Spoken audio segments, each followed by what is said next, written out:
מאוד חודרנית. תמי ורוני הורוביץ הם משהו? אחיות, אמא ובת, דודות, מה? לא. או שהמשפחה או שזה לא... לא, זה גם... רגע דוממות כאלה. לא, הורוביץ שלי זה גם עם W. הנה תמי בדרך לענות. אני לא קשורה לרוני הורוביץ. אני תכף אעלה עם תמונה. שלום לכולן ולכולם. כיף להיפגש שוב גם השבוע. אני אנצל את הכמה דקות האלה שבהן אנילה מתחברת כדי לחזור על ההודעות הקבועות למי ששאל ולמי שלא שאל. אז קודם כל השיעורים של אנילה מוקלטים ועולים לעמוד הפייסבוק של ידידי הדרמה. אפשר למצוא את הלוגו של היוטיוב בראש העמוד של ידידי הדרמה מצד שמאל. אם אני לא טועה זה מצד שמאל, ושם נכנסים ויש את כל השיעורים לפי תאריכים. בהמשך למה שתמי אמרה, יהיה מאוד נחמד אם תוכלו... חשבתי רגע שלא שומעים אותי, ואני רואה שכן. אם תוכלו להפעיל את המצלמה, זה יהיה מאוד נעים להרגיש שאנחנו חלק מקבוצה שיש בה פנים והבעות וחיוכים. טקסטים נלווים לשיעור, אנחנו קוראים את הפרק השישי במדריך לאורח חיי הבודיסטווה, הפרק על סבלנות, אפשר למצוא את הטקסט בעמוד של אנילה באתר של ידידי הדרמה, ובנוסף פרשנויות. ובאותו הדף אפשר למצוא קישור לפייפל, או פרטי העברה בנקאית למי שמעדיף לעשות את זה באופן הזה. אני מזכירה שכל הפעילויות של ידידי הדרמה ושל אנילה עצמה כמובן נעשות בהתנדבות, מי שמרגיש שהוא רוצה לתת בחזרה מאוד מוזמן. אז פייפל ופרטי העברה בנקאית, הכל בעמוד של אנילה באתר של ידידי הדרמה. ואני חושבת שאנילה עוד לא התחברה, אז אם למישהו יש... הנה, אנילה כבר איתנו. ניר, זה ברור, דנה? אחלה. Hello, Anila. Hello, everybody. You're all muted. You can unmute. You can say something.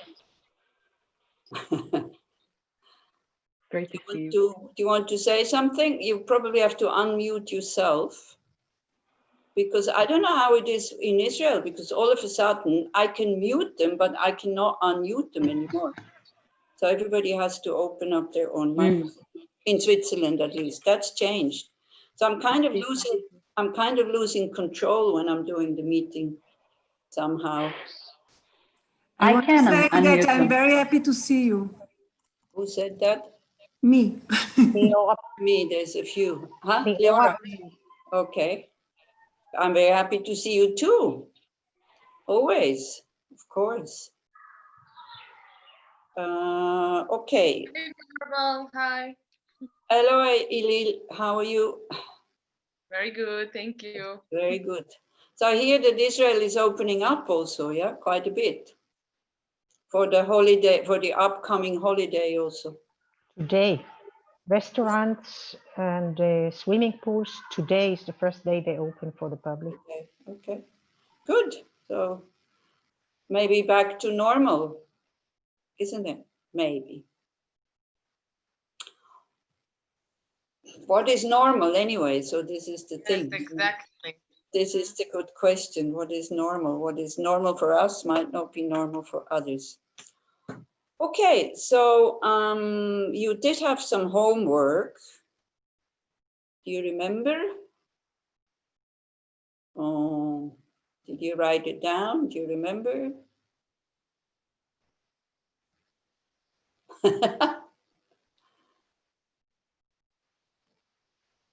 Anybody? You see, the homework is for your sake. It's not for my sake. Maybe, you know, we still have this attitude that homework is for the one who is teaching, but it's not. Like even when we're very small and when we're at school, homework is not for the teacher, but homework is for the kids so that they learn something. And here, since we would like to, you know, we want to transform our mind, I hope, I think, I mean, that should be the attitude. And not just an attitude of like having a happy life, but an attitude which goes far beyond, like an attitude to be able to eliminate all our negative emotions. And then just to study why we have negative emotions and to understand they're coming from our wrong views that we totally believe in, that they are true because they come so quickly and they feel so natural. And out of that, we, then we have attachment and aversion. We have attachment for the things that we think are good, that we think are worthwhile fighting for or worthwhile working for. And then we make a lot of effort. And then at the time of death, we have to leave it all behind. Then all this effort was for nothing. And in the meantime, we have created a lot of what is called like unskillful actions.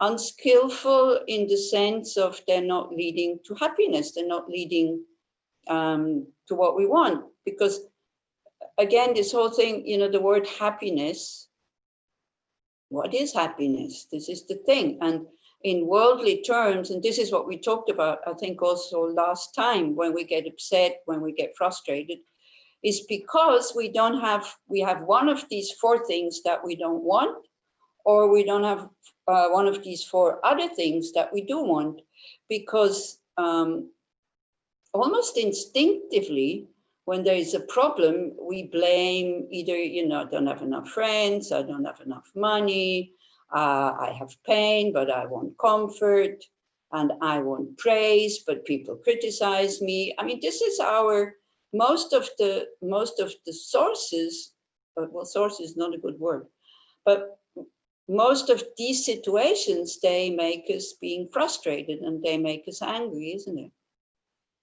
And it's what is called the 8 worldly concerns, because it's just for this life.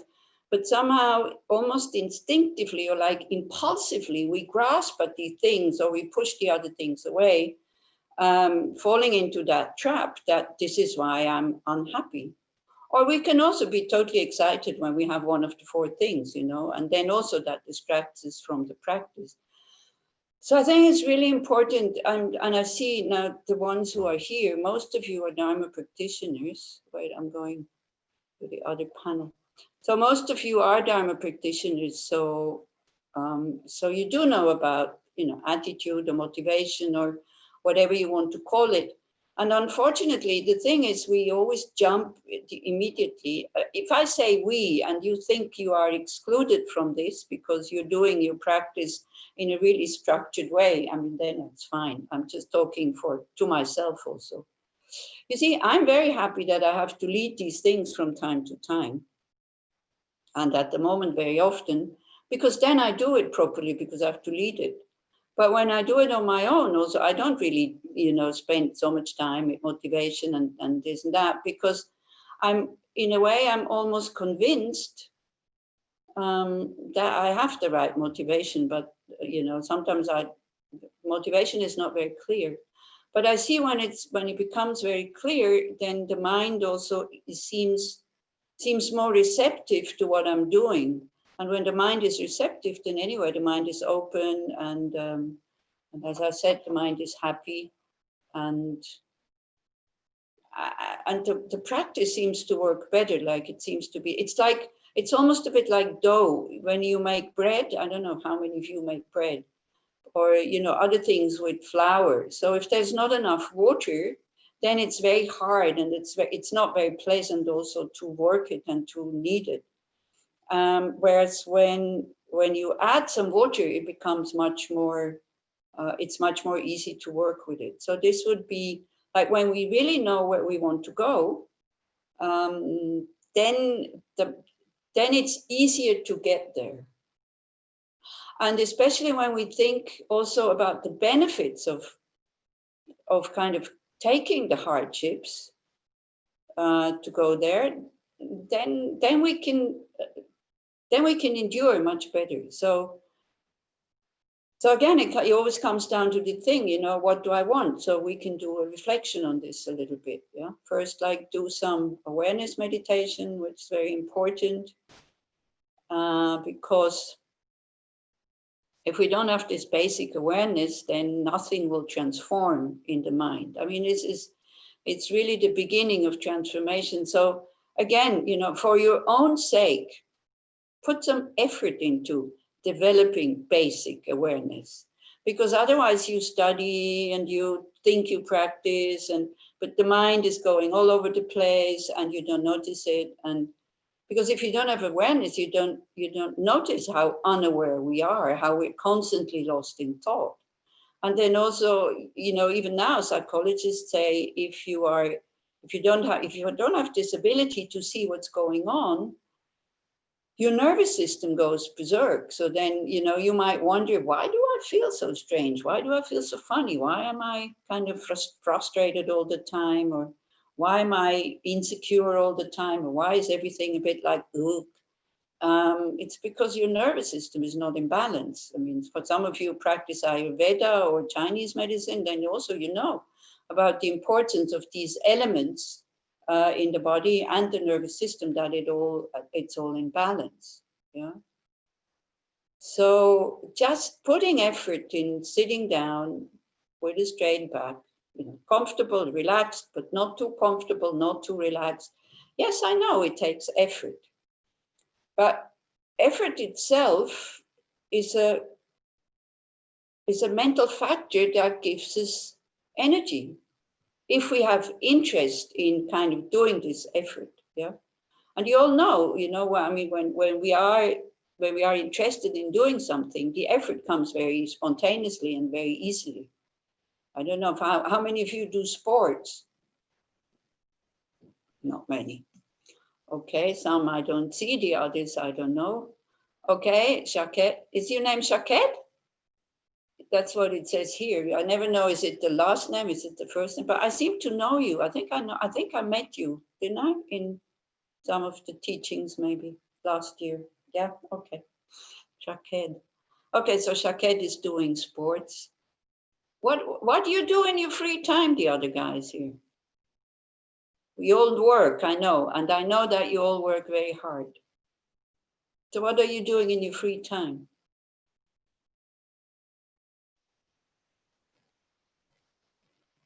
You can unmute your microphone and tell me. I do Qigong every day. You do Qigong every day, okay? So you have interest, isn't it? You get up, you spend time, and because you have interest, it's quite pleasant, even though if you tell somebody else to go and do Qigong, then, I mean, they wouldn't be interested at all, and they would find it really hard and really difficult. Can you see what I'm kind of talking about? Yeah. Yeah, okay. Anybody else? Walking on the beach.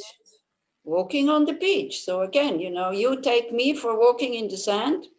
I'm not very interested. I don't like sand. I have this aversion to sand. So for me, it has to be a rocky beach so that I find it pleasant.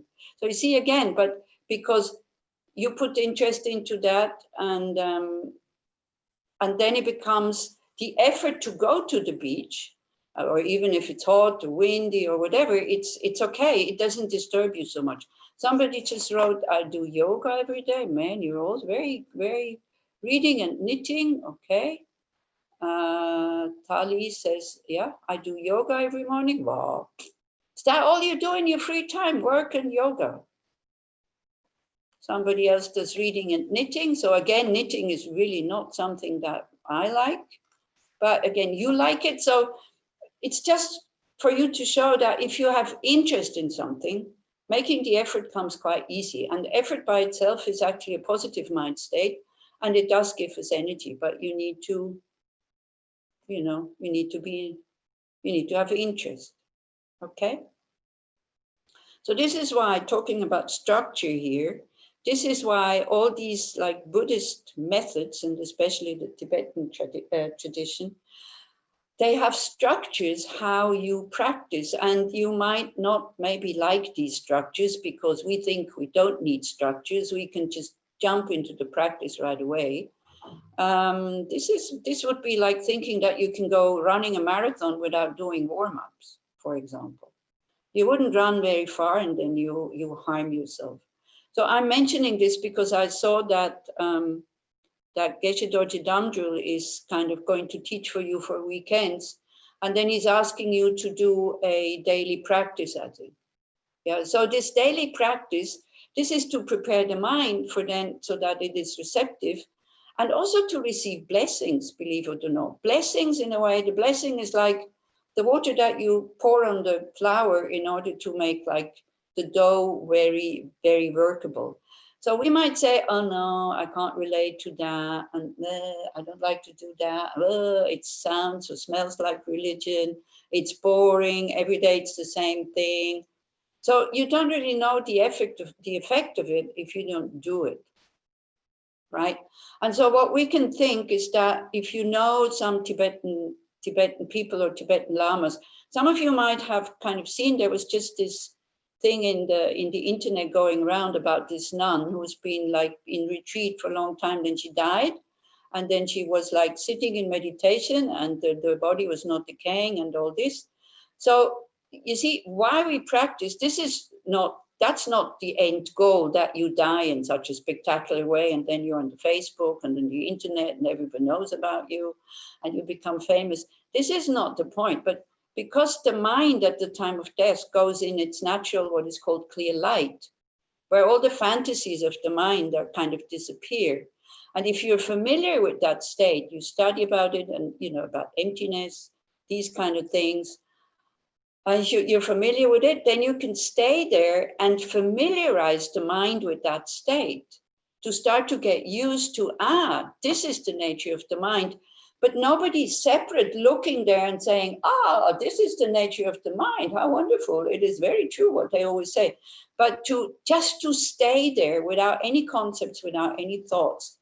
And then, you know, then you can actually cut through all the illusions in that state and not to be reborn in what is called in samsara. So the purpose of this, I mean, the attitude why you do this thing is not just to have like a peaceful death, but it's so that at the time of death, you can use that natural state of mind, which is called the clear light, in order not to be reborn in samsara, you know, again and again and again and again and again, make all this effort for nothing, basically, because we're all still in samsara. But like this, because you see through this wrong view of that the mind is creating reality, that the mind is creating the world outside, and that it is just a fantasy. And so that moment would be not in a conceptual way. And for it not to be in a conceptual way, you have to study it conceptually first. So this is why it's so important. You know, because when people hear that, they say, oh yeah, then I just meditate and then I realize the state of my mind and then that's it, I'm liberated. No, you need to learn it in a conceptual way and then you get the direct experience. So you need to go through these steps, right? So by that, you then, you cut through all the delusions, especially the wrong views that there's a separate me or separate I. And then, you know, you are called what is called Narya being, and then your bodhicitta that you have developed already now, like your wish not to just be in eternal peace, like forever and ever and ever, but to use that peaceful state of mind and that open state of mind to be of benefit to others. That's what is called bodhicitta, to use that state so that you can lead others to that same state as well. Yeah. So you see, when you listen to Mahayana Buddhist teachings, that is always the goal. Now, very often people find Buddhism very attractive, and then they see Buddhist people being, in a way, quite relaxed and quite happy and quite, they seem to be able to deal with problems in a very good way, like this. And then they think, well, yeah, so I practice because I can be like them in this life. But that's not the point. Yeah, this is not the goal. So this is why then if you have that goal just to be happy now, then when you listen to the teachings, you might get a bit confused and you might find them a bit harsh or a bit too difficult or a bit too extreme also, because you forget where they want to lead you. But then when we look, you say like, oh no, I don't want to be enlightened. I don't want to be I don't want to be a Buddha. I don't want to be liberated. So when we see that, every time we see the suffering in samsara and it disturbs us, it's a clear sign we want to be liberated from these negative states of mind which create the karma. Yeah, so you can't say, I don't want to be liberated. If you could give away your negative emotions, I mean, everybody would, because we start to understand this is what is making us suffering. Then, do you know a better pleasure, a higher pleasure, a pleasure that is more noble, when you have the skills to really help somebody? Really help in a way that it really helps them, not just temporarily, but it gets them out of their mess. Do you know anything that is more pleasant? If so, then let me know. Do you all agree, or do you not know anything, or do you don't have an opinion? So this, only when we're fully awakened we can do that, because otherwise we might think we're helping, but we're actually holding the other person back because we're constantly kind of taking away the stones on their way so they can't grow. So we don't know that. But if we don't help them, maybe then they jump off the next bridge. Well, in Israel, there's not so much danger to jump off the bridge because your bridges are not high enough to kill yourself. In Switzerland, yeah, we have many of those. We have many people who jump off bridges. In Switzerland, most of the bridges have nets, like at the side, so people can't jump off. In Switzerland, if you thought it was paradise, it is not. Yeah, so also people are getting depressed. So this is a clear sign that if we could have that state of mind, we would definitely, I think we would take it. Like, never again, any confusion, any depression, any anger, any attachment, any jealousy, any miserliness, any fear. No more fear. And always kind of knowing what to do without being arrogant about this, without looking down on other people who don't, but to put your skills, to put them in the service of others voluntarily. And Leora has shut down her camera voluntarily, in a way that, when we say this kind of positive state of mind of a fully awakened being is spontaneously, continuously, and the best thing, effortlessly. Because the mind is clean, the mind is pure. Leora, Kenneth, what do you think about effortlessly? Very attractive, isn't it? Continuously, spontaneously, effortlessly, totally open heart to work for the benefit of others. And you're okay because you don't have any more problems. Yeah. If your life is difficult, it's difficult. If your life is easy, it's easy. If pleasure comes, it comes. If pain comes, it comes. Your mind is not disturbed by these things because you know the nature of existence, that everything is impermanent. Okay? So that's a very, very high state. So in order to get there, this is why one needs a certain structure. So I think Geshe Dorje Damdrul, when he gives you these tasks to do every day, so this is like, it's a preparation for the mind then to be receptive to then finally not just intellectually understand emptiness, but also to be able to, so that it kind of sinks in a bit, so that we can work with it. Yeah. And how can we have the confidence that it works, even though we don't like it? By finally letting go of that idea that, if it's Dharma practice, it has to be pleasant for me. Otherwise, it's not working. You see, we all have a little bit this attitude. If it's painful, oh no, how can it be Dharma practice?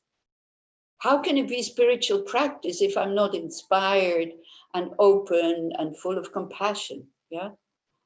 So we have to let go of this. This is like being sick and you need medicine, and then you kind of take the first spoon and you go like, ooh, it's really bitter. And then you stop taking it. Nobody would do that. If you trust your doctor and he gives you the medicine, even if it's disgusting, you take it, you swallow it. Because you don't have this idea that medicine should be delicious. Do you see what I mean? Do you understand? Do you think you have a bit of an attitude that when your Dharma practice gets kind of a bit stuck and it needs a lot of effort and, you know, there's no pleasure, there's no joy, it's just like, bleh, but you still kind of slave on. Do you have a bit of this attitude that you have a doubt that something might be wrong here because it's not pleasant and joyful anymore? I see very small pictures. I see nobody nodding. So am I the only one who has this attitude?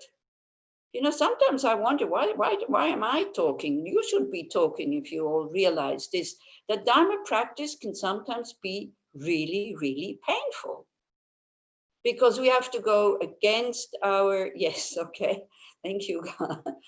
Because sometimes we have to go against, not so sometimes, most of the time we have to go against our laziness, but against our wanting it easy, against our habits, and against about what our ego wants, and not what our intelligence wants, but what our ego wants. And that's painful. You know, and then we feel like the friar when we kind of give the victory to somebody else because we think they haven't really deserved it. So this is the next verse then that comes about this, you know, how we feel towards friends and how we feel towards enemies. Okay, I just wanted to mention that in case you're thinking about going to Geshe Dorji Namdrul's teachings. So if he's asking you to do that, so please make the effort to do it because you will find the benefit of doing it. Yeah. So you see, if he's asking you to do it, and then you're very Israeli, sorry to say that, and you think, well, you know, he can't control, I'm not going to do it. I want to do the teachings, but I'm not going to do the commitments. Then on one hand, you know that something is missing. And you might feel, you know, this Israeli arrogance, not just Israeli, but anyway, you might feel this unruly arrogance that, I am going against the rules, because going with the rules seems to be some kind of weakness, that you don't have the courage to go against the rules. Something will be missing, and you know, you will have that kind of rebel arrogance, but it's not going to get you to enlightenment. You know, it just gets you deeper into samsara, because the ego then at that moment is very, very strong. Because on one hand, you know that you're not doing it, and then you have to become a bit like, you know, defiant, and then you're not open to the teachings anymore. Yeah. So we all know that we have to follow rules, and when we, you know, even though we don't like them, but when we know that these rules are beneficial, then it's not so difficult to follow them. Okay. So I hope you will have a very good time with Geshe Dorji Namdrul if you're following the teachings. I won't be able to join, unfortunately, because I have other things to do on weekends. But it's okay. I really rejoice for you that he's doing that for you. And I was very happy to see that he's, for example, asking you also, as Leora said, to read the Foundation of All Good Qualities. Yeah. Which is this is that structure. It's the stages of the path. I mean, it's so important. You know, if you do these lofty things like tantric practices or just emptiness and all this, but the lower steps are missing, then it's not going. You must prefer long-time achievements against short view accomplishing or pleasures. Yeah, but we don't do that. This is the thing. You see, in the head, we all know it. But then the moment a short-term hardship comes, then we shy away. Yeah, and this is what the 6th chapter here is all about. It's like it's telling you, go into the problem, practice patience, you know, because there's a lot of benefit for you in the long run. Yeah. With certain things we understand, like dentist, for example. Yeah, we understand if I don't go now, you know, the pain from going might be bigger than the pain that I have now, but in the long run, it will stop the pain that I have now.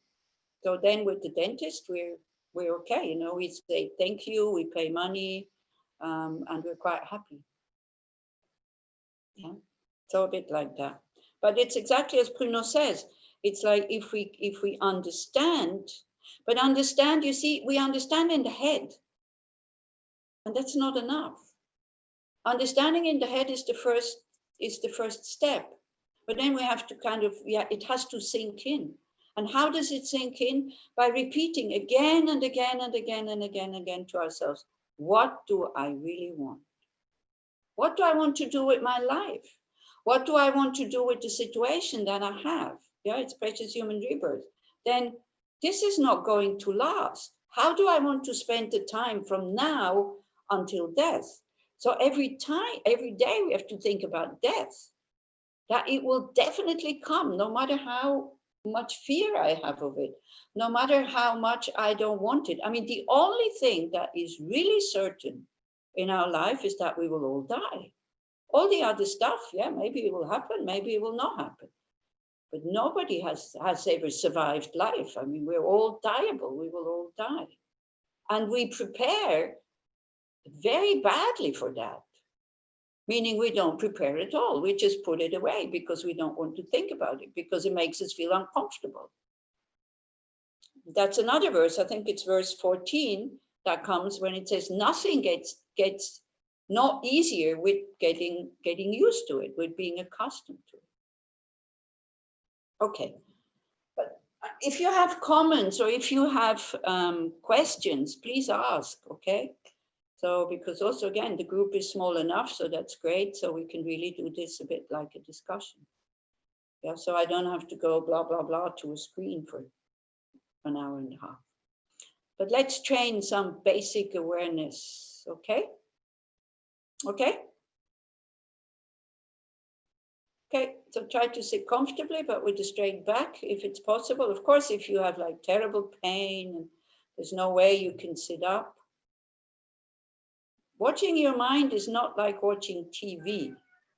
And if you get used to sit relaxed and with a straight back, you will see it's actually more comfortable and it gives you more space, because then the body has space, the nervous system has space.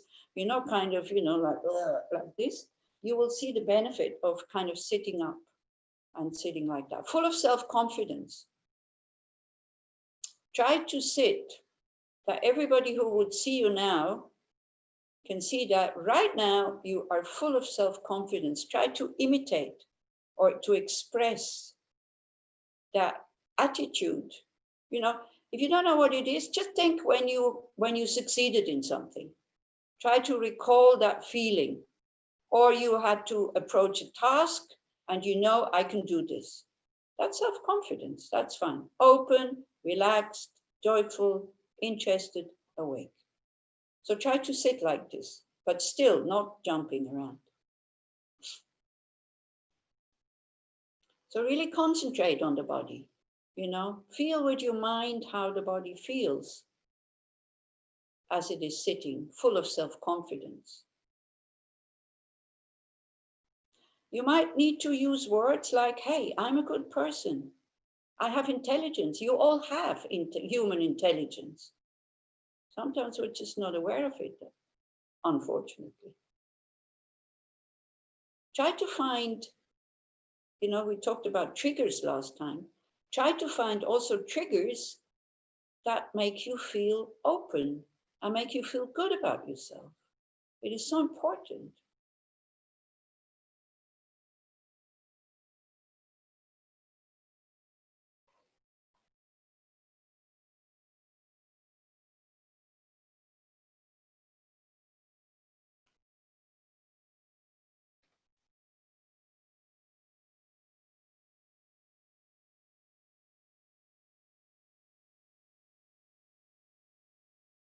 And then sometimes when I talk about awareness, people become very stiff. So that's not the right way, or very harsh and maybe too concentrated. So try to bring some kindness into your awareness meditation and see if something shifts. Like as if you would be watching a baby as you are watching your body or watching your breath. With what attitude would you watch a baby? And then try to keep that attitude and experience it, feel it. So then you know for your next awareness meditations, with what attitude you should approach it.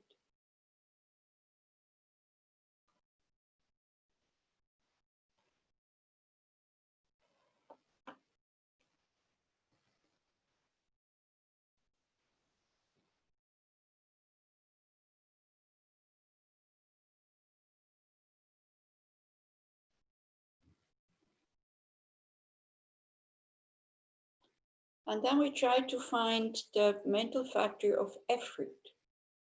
In order to keep your object of meditation, which might be just the body sitting or your breath. Most of the people, and most of you I know, you meditate, so you know how to do that. You do your breath.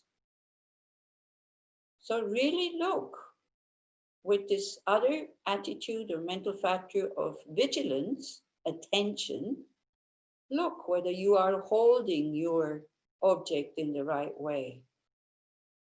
So don't let the awareness slip away every time it wants to slip away. Start to kind of really work with your mind. Start to work with these attitudes, with these mental factors, they are called, tools that we have. So push a little bit, push the mind towards the object so that it keeps it there.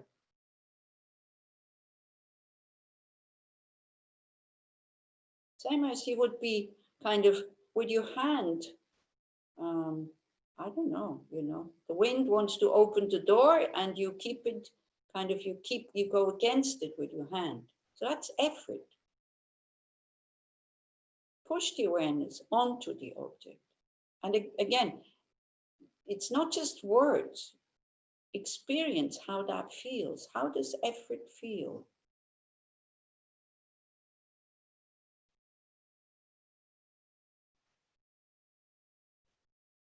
Try not to do it with words. Experience these states of mind so that you get to know them.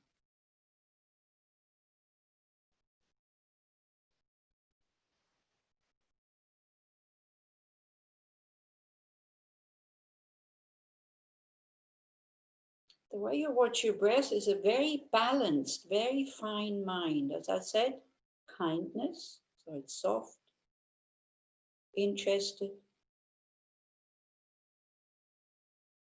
but also holding something, not dropping it every time it wants to go away. It's open, it's relaxed.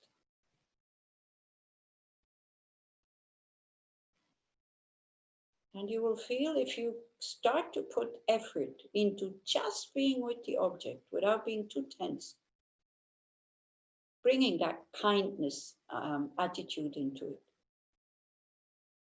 your mind will calm down by itself.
Okay, then we do a short reflection again. So when the mind is calmed down, it's receptive, open, then you can, reflect on something. So maybe something that goes very well with this chapter of patience. Start to ask yourself In what way could I be more compassionate to myself?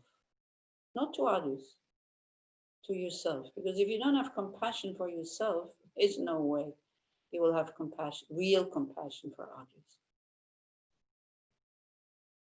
So really think about your daily actions, what you do, your thoughts that you have about yourself, what you do, and we start to notice what is good for me, what is not so good for me.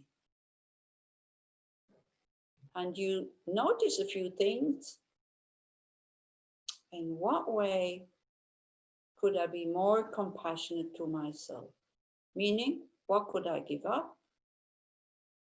Or what should I start to do? And allow the answers to come. Again, don't be up in your head. Go down to your heart.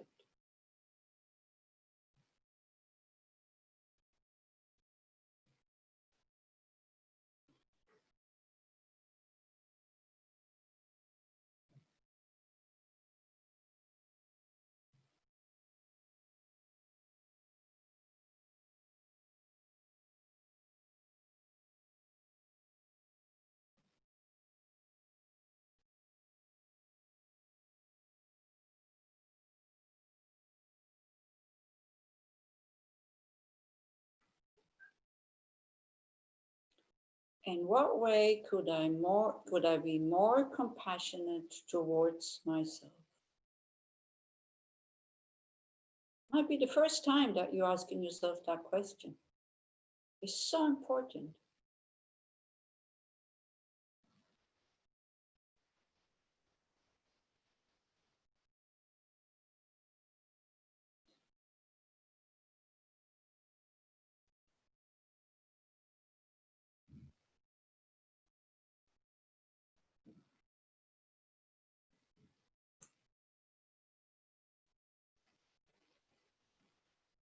And then again, you know, this whole thing, how do I want to spend my life? What kind of person do I want to be?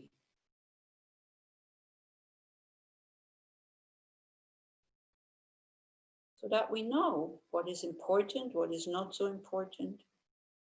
We know where we want to go, and then you concentrate on that.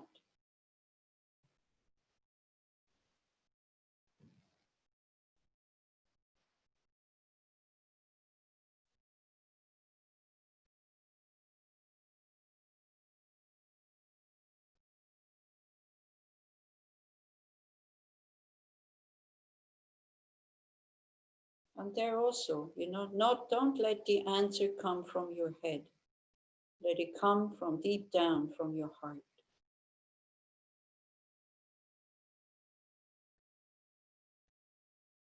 And also know when your aspirations are quite high, when you see that you are not exactly what you want to be right now, be aware. You need patience, it will need effort, it will need time.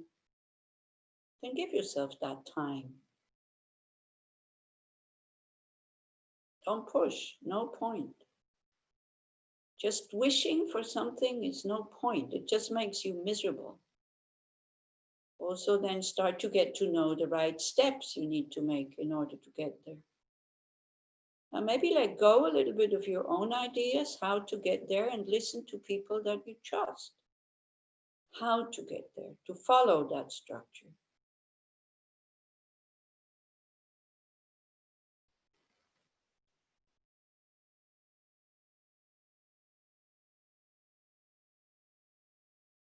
Very good question is also, how do I want to live so I can die without regret?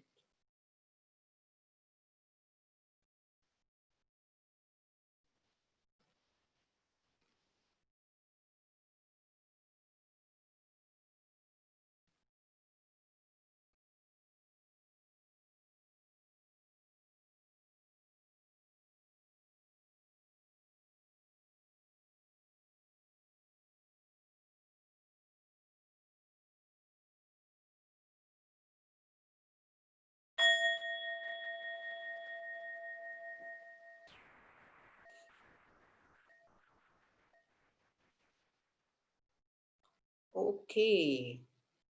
Did you find something, how you could be more compassionate towards yourself, or are you completely happy the way you treat yourself? Anybody wants to say something? Can we maybe hear some opinions?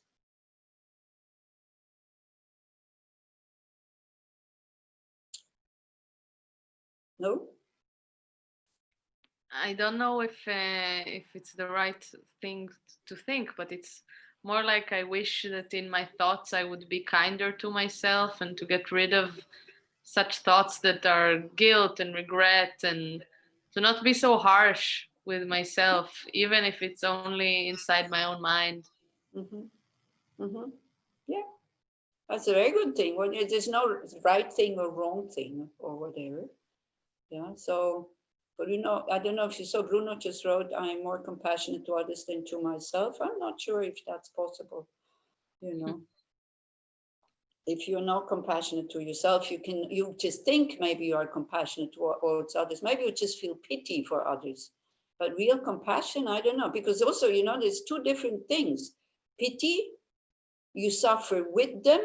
Compassion is like, you understand why they're suffering, and you understand that suffering has causes, and if you know what to do, you do in order to help them. If you don't know what to do, then you just accept that they are suffering. So, no, maybe it's not compassion, but like I do this exercise with my brother a lot. I tell him, talk to yourself as if it was a good friend of yours. Would you be so harsh to a friend that you love? Yeah, exactly. Yeah. So this is why I tried to make your mind a little bit softer before I asked that question, by telling you should have an attitude as if you would be looking at the baby. Did you feel a difference when you do awareness meditation if you bring some kindness into it? Yeah, very often we forget that aspect. And then we're too hard, we're too stiff. That's why also the mind doesn't really, you see, it's very easy to be concentrated on a baby because there's kindness and there's interest. So the mind doesn't slip away. Yeah. So if you bring some kindness into your awareness meditation and mindfulness meditation, that's really necessary. So when we talk about compassion also, it kind of has two aspects. So compassion, of course, has that attitude of kindness, like, really being interested in wanting the person to be happy. But it also has sometimes an aspect of saying no. So when we talk about compassion to ourselves, we need to know, we need to see also, or need to check, why am I not happy? Yeah, and then we see that we have, as Elil says, we have like habits that are really not helpful. Because when you talk so harsh to yourself in general, it doesn't build you up. But you can say no in a very firm way when you see that you are going down the same old alley. Do you see what I mean? Yeah? Okay. When I did that for the first time, not so long ago, this kind of just asking myself, how could I be more compassionate with myself? I thought, go to sleep earlier. That would be an act of compassion, because I see if I go to sleep earlier and I'm not on the computer or the telephone or watch some stupid movies before I go to sleep, I'm much better in the morning. Yeah. And then, if you find one thing that is simple to do, not too difficult to do, and then do that. And then you see that something changes. Or as Elil said, just to be kinder with myself and don't go into these very negative thoughts. Yeah. Good. Okay. So then with the text, just to recapitulate that you know what the text is all about. It is about how to develop or how to upkeep bodhicitta. You all know the prayer, or most of you know the prayer. Actually, we call these things prayers. But when we say prayer, then we think we kind of ask for something. Yes, we are asking for something, but we're mostly asking ourselves for something. So this kind of bodhicitta, it's said at the end of the teaching, so it's a dedication, like directing the mind in a certain way. So it goes like, may the supreme jewel bodhicitta that has not arisen, arise and grow, and may that which has arisen not diminish, but increase forevermore. So this is these 10 chapters in the text that we are studying. So chapter number 1 is, we study the benefits of having this mind, because it's not easy to get it. So don't underestimate the task of getting it. You know, I mean, it's like of developing it. It's really difficult because it hurts. It goes against our ego. So sometimes people are really surprised, you know, they study a lot about how to develop bodhicitta and, you know, thinking about the kindness of others, exchanging oneself for others, doing tonglen, think about emptiness and all this. And then they wonder why they're so grumpy and in such a bad mood all the time. It's a good way, actually. It's a good sign, because it's your ego who is rebelling and saying, shit, what are you doing? You know, you're going to destroy me. And I don't want to go. I don't want to leave you. I'm very comfortable with you. Thank you very much. So don't go into that direction. So it's the same as when you do a lot of awareness meditation. Also, sometimes you have these very strange states of mind who are really disturbing. It is your ego kind of, you know, turning you up and saying, hey, stop. This is dangerous here. Yeah. So the first chapter is about how to develop bodhicitta. And then we see that our mind is maybe not ready. You know, our mind is like a field that is uneven, full of stones, totally dried up, maybe even full of thorns and and weeds and stuff. So chapter 2 and 3 are to take out the stones in our mind. We do confession, we do rejoicing. Basically, we do the 7 limbs. Yeah, that's what you will, this is one of the prayers that you will do when you follow Geshe Dorje Damdrul's teachings. And the 7 limb prayer produces kind of 7 positive states of mind, which is like evening out this kind of field that is very uneven and full of stones and full of thorns. Yeah, so it's purifying, we learn to rejoice. So also it's creating some positive energy. We prostrate, kind of, you know, this appreciating mind for the teachings and all this. So that's chapter 2 and 3. Okay, so may the supreme jewel bodhicitta that has not arisen is chapter 1, 2, and 3. And when you follow these verses, it helps you to get interested in developing bodhicitta. Yeah, you get really eager. Oh, I really want to do that. You know, like, I don't know, bungee jumping. Like first you see somebody jumping off like 10 meters high or 20 meters high or even higher. And then you see that and you go, oh no, thank you very much. I'll never do that. Then the person is down and then you see their faces and they're totally like open and wow, because why? Because when you jump, you can't think. And when you can't think, you can't be afraid. And then everything opens, you know, because it releases a lot of adrenaline when you do these kind of things. And you are totally present and you feel the pleasure of being totally present.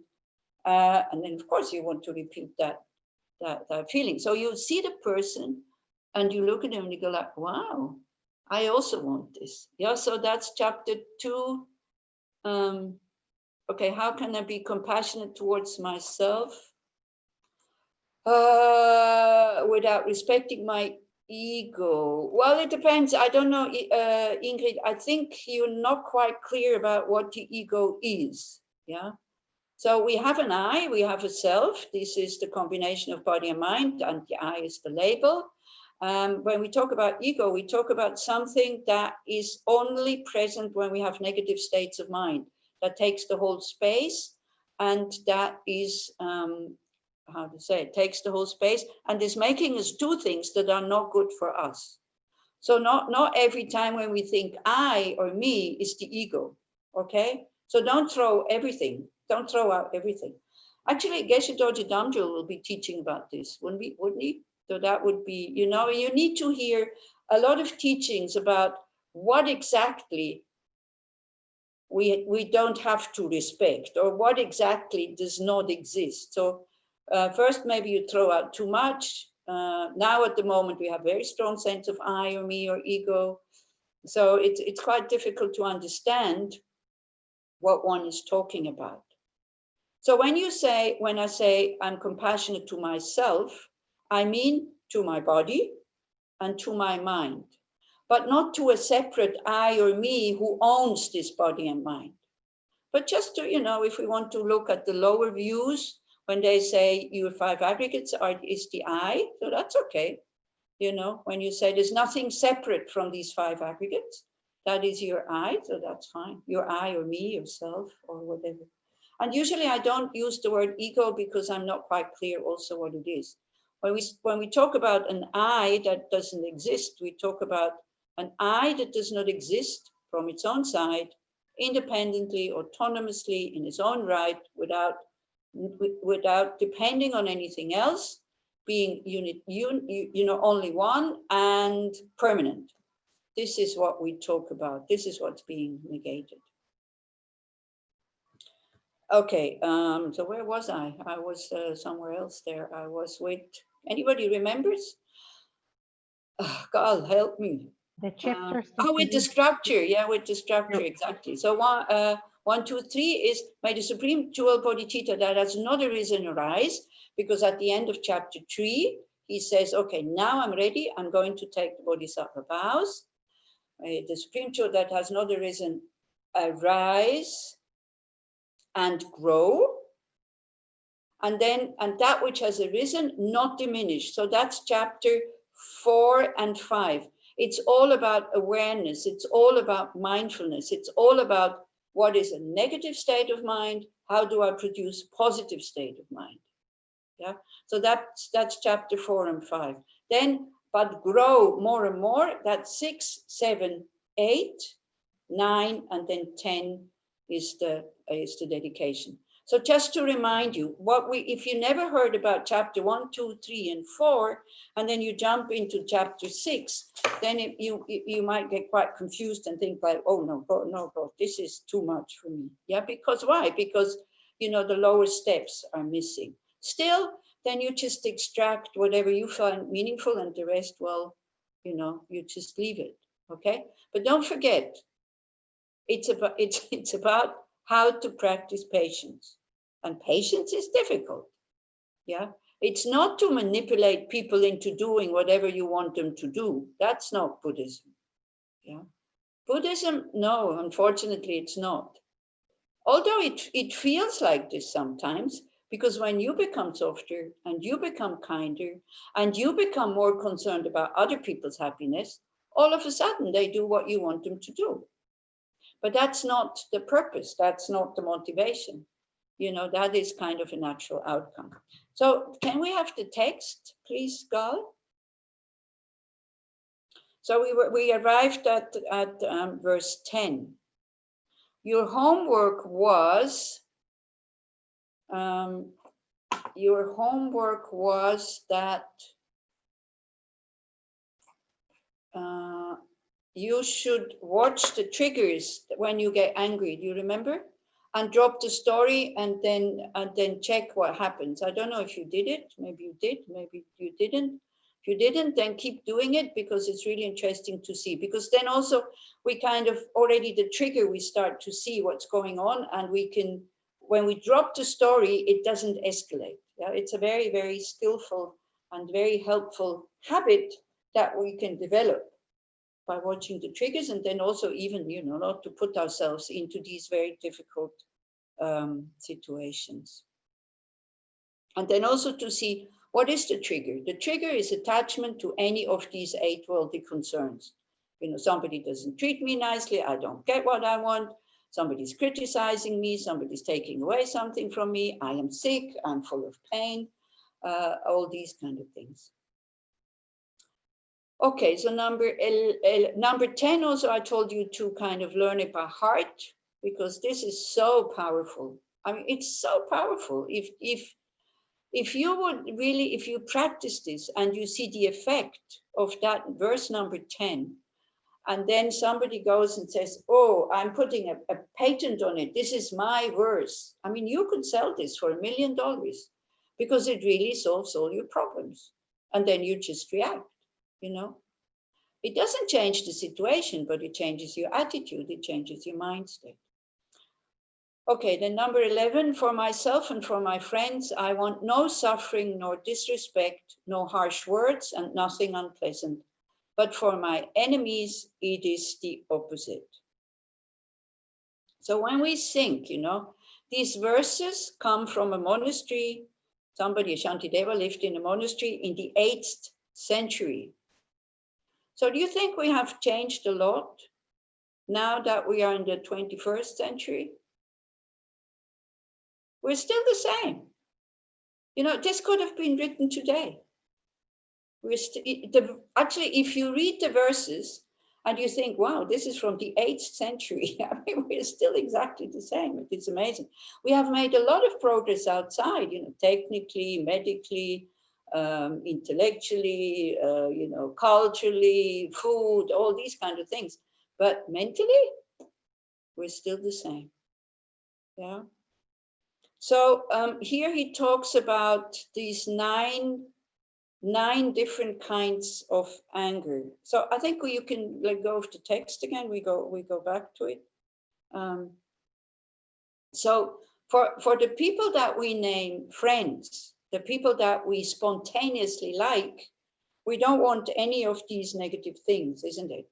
And it's good, it's okay. Nobody should have to undergo suffering, disrespect, harsh words, and unpleasant things.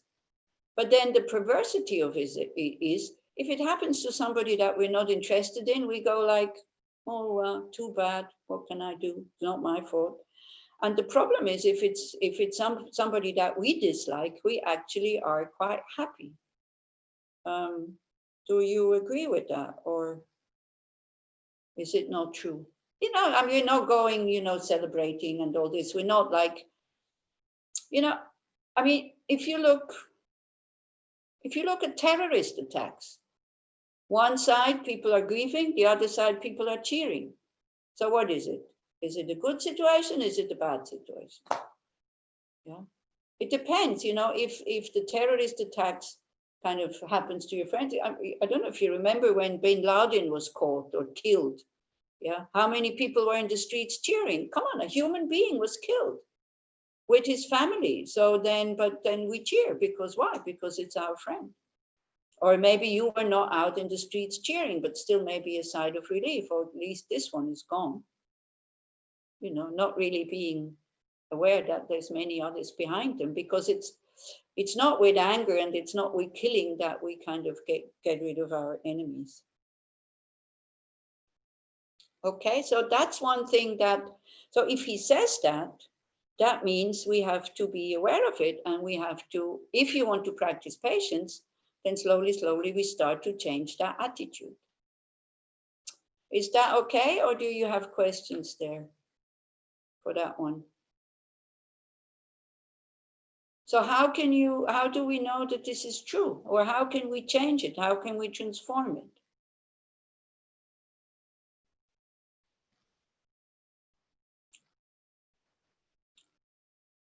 Last time you were much more cooperative. What is the matter with you? Are you all very tired? Because we have enough intelligence to know these things. So it's good if you show me your intelligence.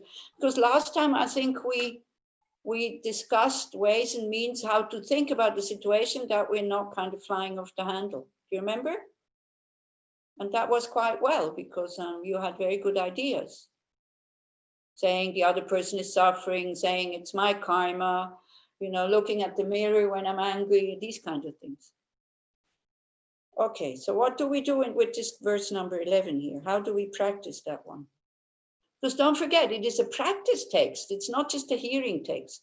It's a practice text. It's instructions. This is why it's not so difficult to understand it intellectually. It's just very difficult to practice. So I read it again to you so that you can tell me how would you practice this.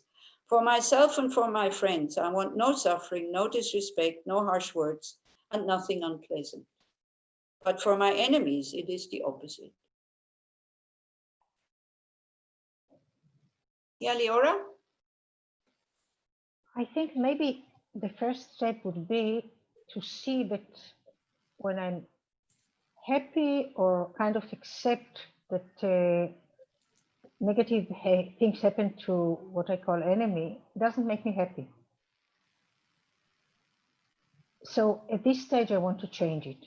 Not easy, but at least I want to change it. And the practice of seeing that it changes, an enemy becomes a friend and the other way around, makes it easier to see it in a different way and start to change it. Okay. Yeah, Leora, the other one, Leora. It's again, the Leoras are the top students here. Thank you. You have to unmute yourself. Yeah, okay, thank you. Because I noticed what the other Leora said, I wish to have this feeling for everybody, to be happy with good things that happen to everybody. So what I can think is the one who at the moment is not my friend, tomorrow he could be my friend. So I'm really happy for him. And I know it happens in life. Yeah, definitely. Do you want to continue?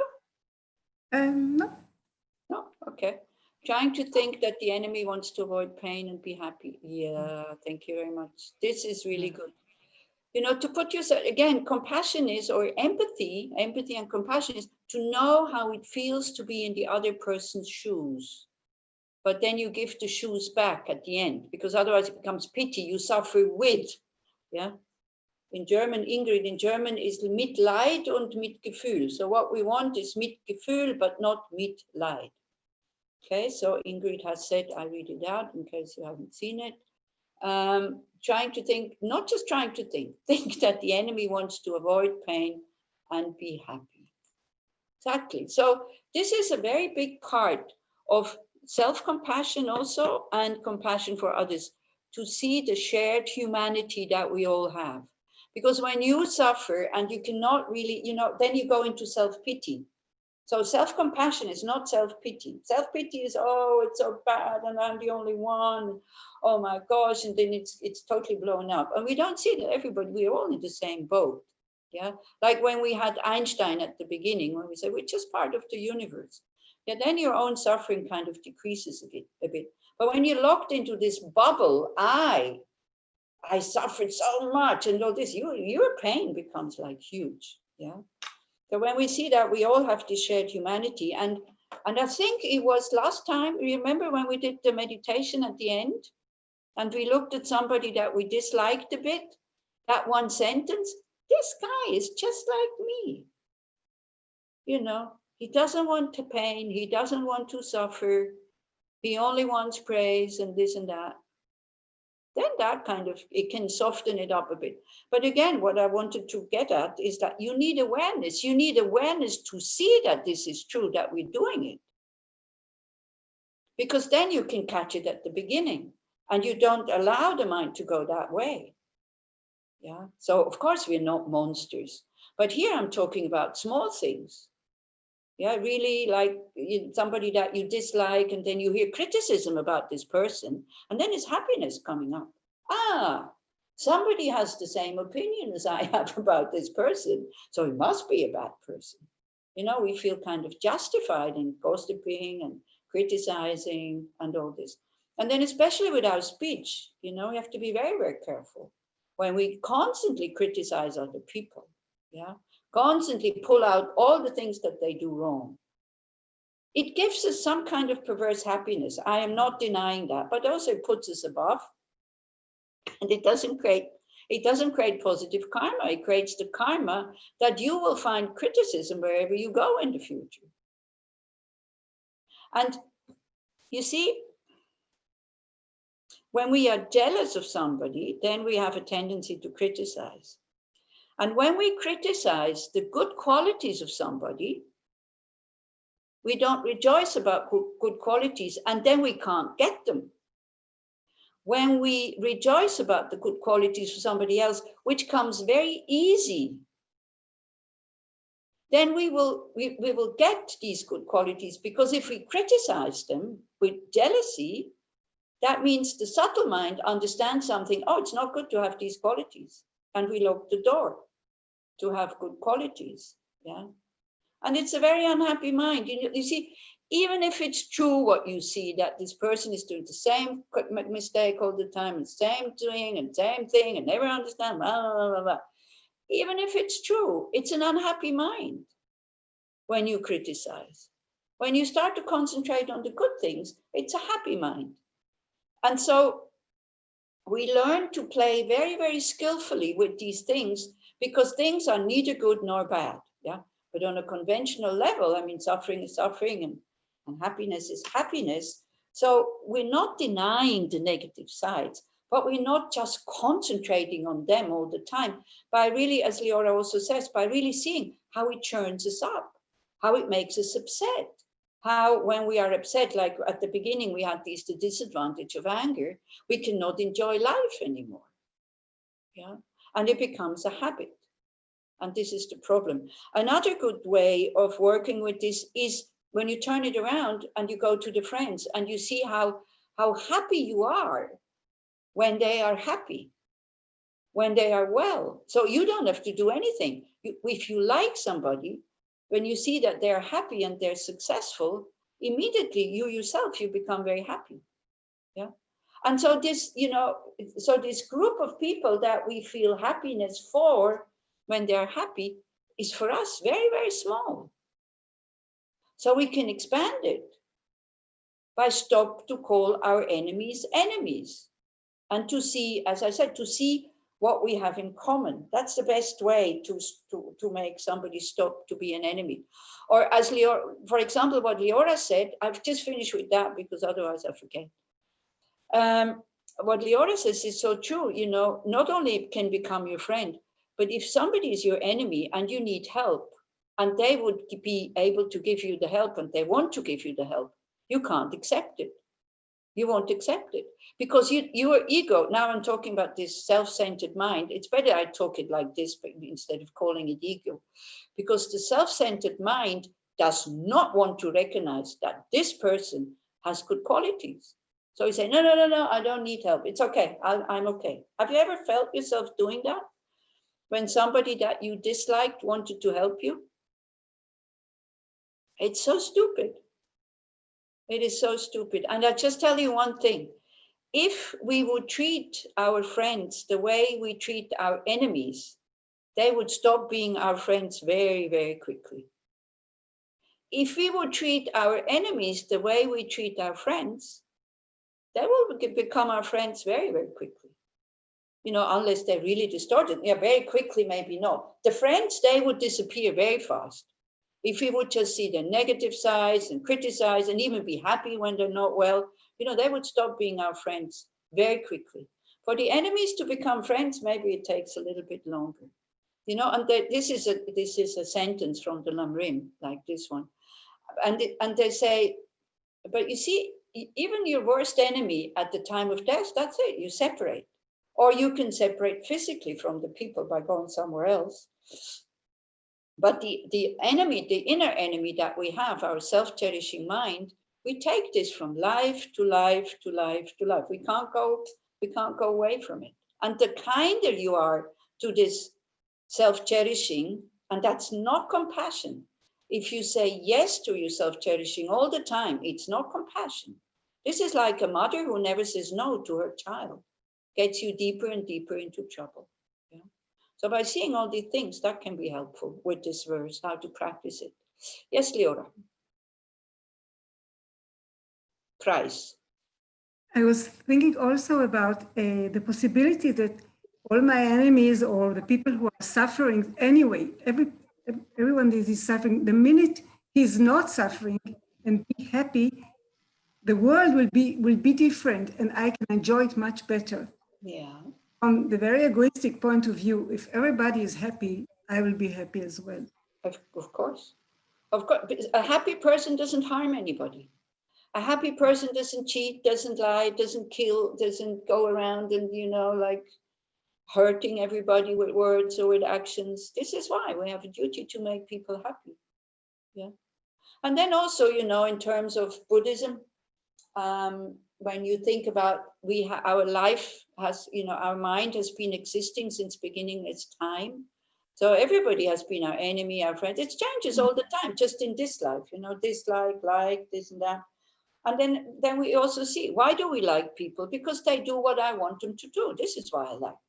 So we're very selfish people, all of us, They have the same opinion, they work for the same people, they like the same thing, they come to the Buddhist group, or, these kind of things. They fulfill my needs and the other ones they don't, and all this. Yeah. So this is why, the happier people are, the less we will have suffering. I mean, there's a very nice sentence, but this from psychology, I think, or from Western philosophy. If suffering doesn't know what to do with itself, it becomes aggressive. So the aggression goes either towards yourself or it goes out. Yeah. People are hurting each other because they're not happy. Mm-hmm. Yeah. And there's another verse, I think it was in one of the chapters before, that we see that, or maybe it will come. We all stand under the control of our negative emotions, isn't it? Or do you think you are controlling your emotions? Gosh, you don't even have an opinion tonight. So what? Do you think that you are under the control of your emotions, negative ones? Yes or no? Yes. Yes. Under the control. Yeah, totally. I mean, if I could tell my anger, come on, stop, that would be wonderful. I can tell it, but it won't do. It will still, I will maybe not go blah, blah, blah out of anger, but in here, it's still anger. Yeah. So this is why, again, awareness comes in so that we see what's going on in here. Yeah. Otherwise, it's just words. So we stand under the control of our negative emotions. We are spiritual practitioners. We are trying. We have all these tools. We have all these methods. Yeah. And even for us, it's not working yet. So how about all those who don't have any spiritual practice or even manipulated in that being aggressive is a good thing. Lying is a good thing. Killing is a good thing. Fighting is a good thing. So, and then they start to believe these things. So how can we be angry at them? I mean, compassion is more appropriate than anger. If a very small child is angry, do you get angry at that person, at that small child? You have compassion for that small child because you see how much this one is suffering. Yeah. So that would be ways of how to do with this. So maybe that can be your homework a little bit. When you dislike somebody, and to see how the mind goes into negative rejoicing, it is called, when, or how joyful it is to gossip about this person, and how joyful it is to criticize this person, even though it's not necessary. Yeah. You think if you call somebody an idiot, that will make him more intelligent? Yeah. We don't need to tell people how stupid they are. They're not. We have to encourage them to also find their own intelligence. That would be the behavior of a bodhisattva, not to go around criticizing all the time. Again, it doesn't mean you don't see negative actions. If you see negative actions, you can stop people doing them, then you do. That's fine. Yeah? But not to go around criticizing them all the time. And especially not to have this negative rejoicing. Shaket, did you want to say something? You kind of were going like this. Yeah. Mm-hmm. There's something I thought about earlier with the verse was that also when I don't want my friends, for example, to receive harsh words, etc., then I actually have the experience of like being protective, but not really compassionate. I mean, I kind of lose my contact with them, and I just like being. It's also not a very good feeling if they do receive those harsh words, and because I mean it gets me also. I mean, it might get me. I don't know. very caught up in the idea that I don't, that I mean, it's not a good thing, like, I don't know. Mm-hmm. So you see, if that friend is doing these things and you start to develop aversion towards that friend at that moment is your enemy. You see, it's not, enemy and friend is not fixed. And enemy and friend is not coming from there, but enemy and friend is coming from here.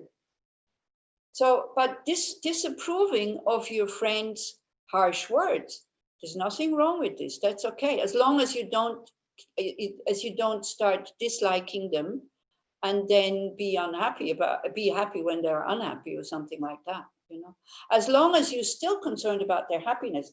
So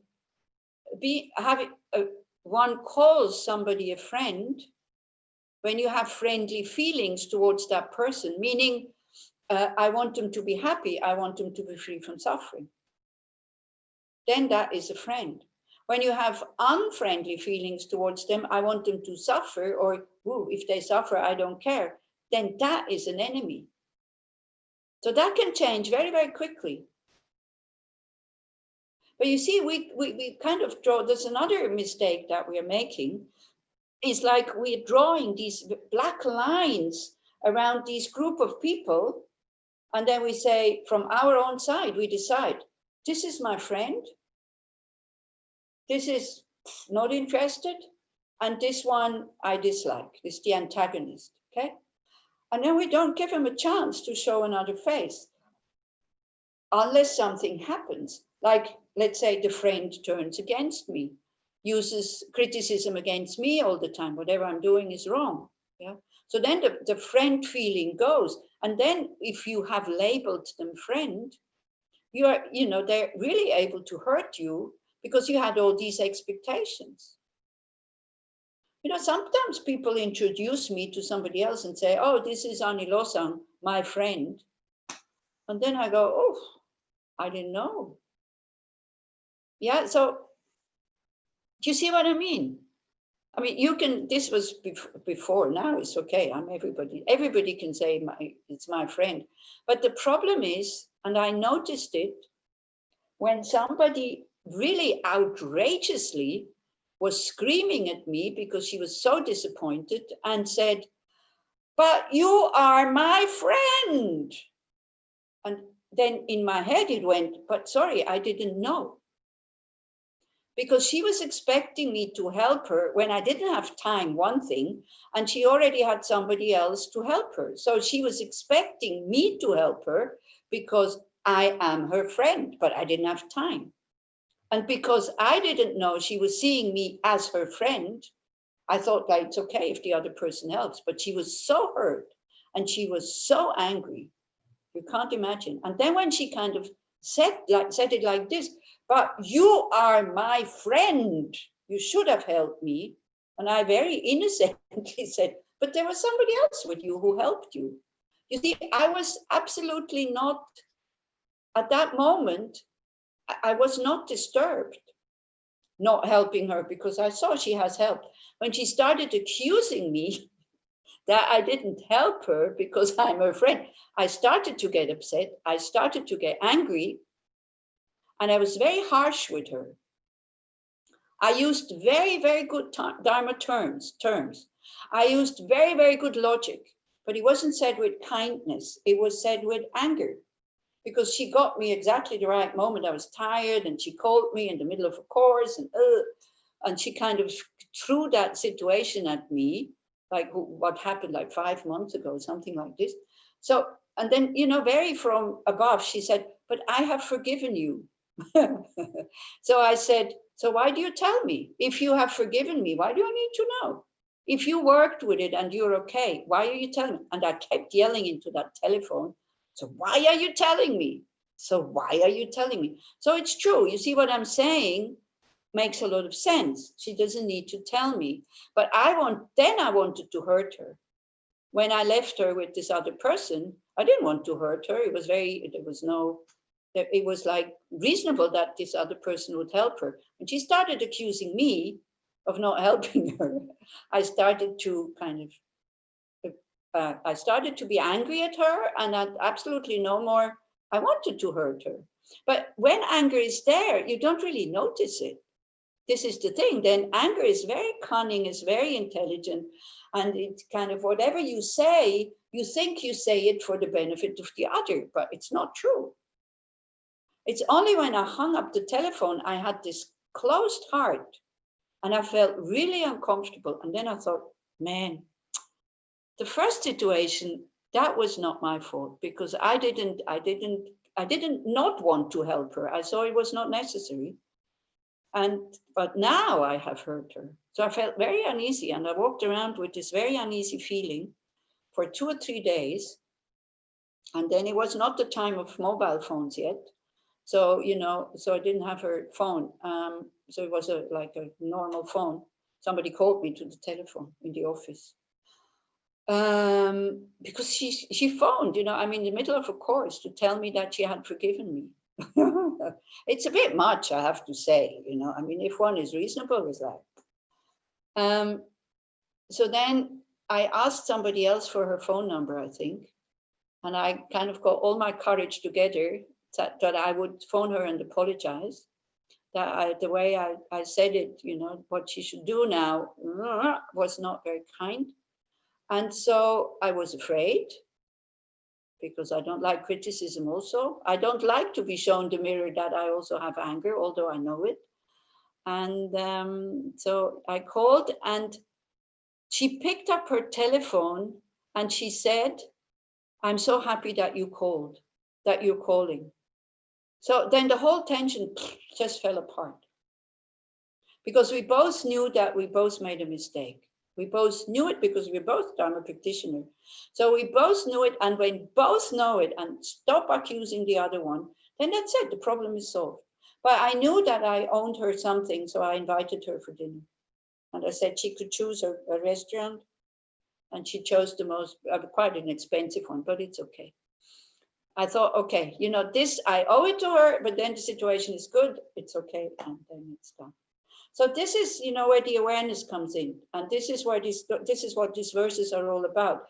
He encourages, of course, he encourages himself, but he actually encourages us to really start looking. When we say something, when we correct somebody, when we criticize somebody, why am I doing this? And with what kind of attitude?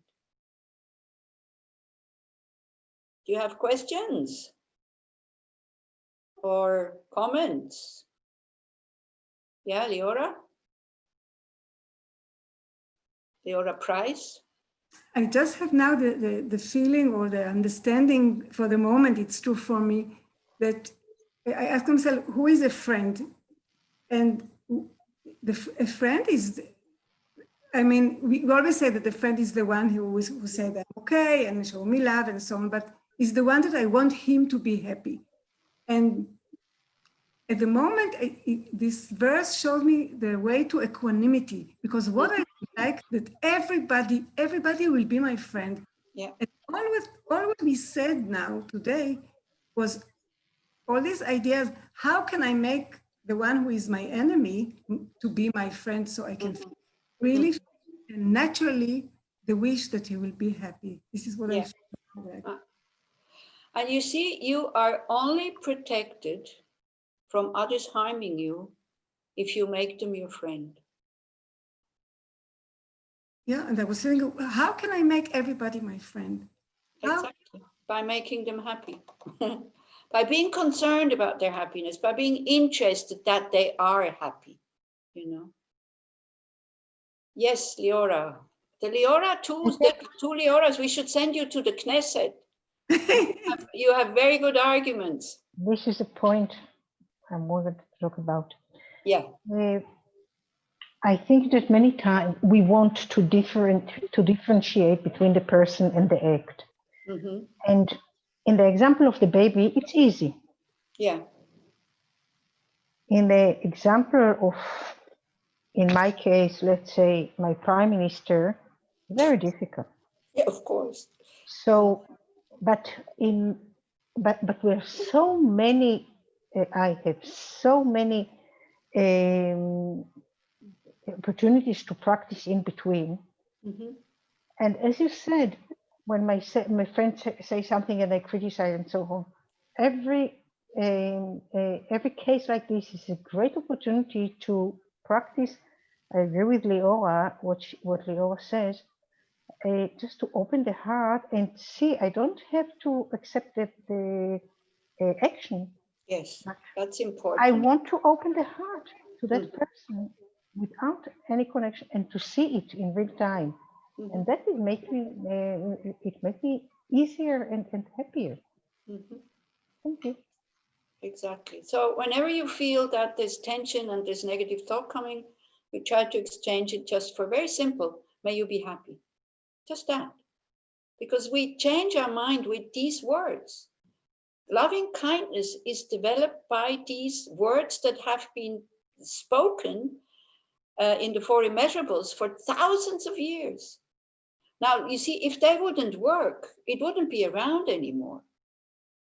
But you have to repeat it and repeat it and repeat it. So it can be also strangers. Whoever you see, when you remember, you go like, wow, wouldn't it be wonderful if you were happy? May you be happy. You know, with a bit of substance to it. May you be happy. Or by thinking about somebody, may you be happy. Or if it's only you, it's fine. You know, as Bruno says, I can love other people more than I can love myself. I don't know, maybe. You see, if we wouldn't love ourselves, we wouldn't be so selfish. Because we are very selfish. So it's also a form of love. Yeah. So I think it's a fantasy when we say this, I can't love myself, I can only love others. I don't think so. We're constantly criticizing ourselves, okay. But in the way we behave, I mean, you want the best thing for you. If you go to a banquet with only strangers, you pick out the things that you like. You're not picking out the things that should be eaten because nobody's taking them. When you go on a bus, you sit on the seat that is best for you. When you buy shoes that are best for you. When you buy clothes that are best for you. You're not thinking about the price, where do they come from, the conditions that people wear to that kind of, that manufacture them, all these kinds of things, you know. So we're very selfish. This is why also we're not happy, because we're only thinking about ourselves. You see, thinking about, I'm so bad and I'm so terrible, and it is also a form of selfishness, because you're circling around yourself all the time, all the time, all the time, all the time. You are the most important bad person in the world. So, yeah. Elisheva, would you like to say something? Yes, that in Corona time, Yeah. I found that when I really love myself, I mean in the deep meaning of loving, not like I want this and that or that, it's the best way to transport my heart for loving others. Like if I do it really, really, then I stop loving myself and it changes for loving everyone. It's my experience. Yeah, it's true, but still we have to be capable of having the same warm, friendly feeling for a baby or for a friend, to have that towards ourselves. It stands at the beginning, you see. Otherwise, it's very shaky, this whole thing. Yeah. I mean, when you do it really, so you don't feel me and the others, it's all the same. Okay, yeah, then that's fine. Yeah, that's fine.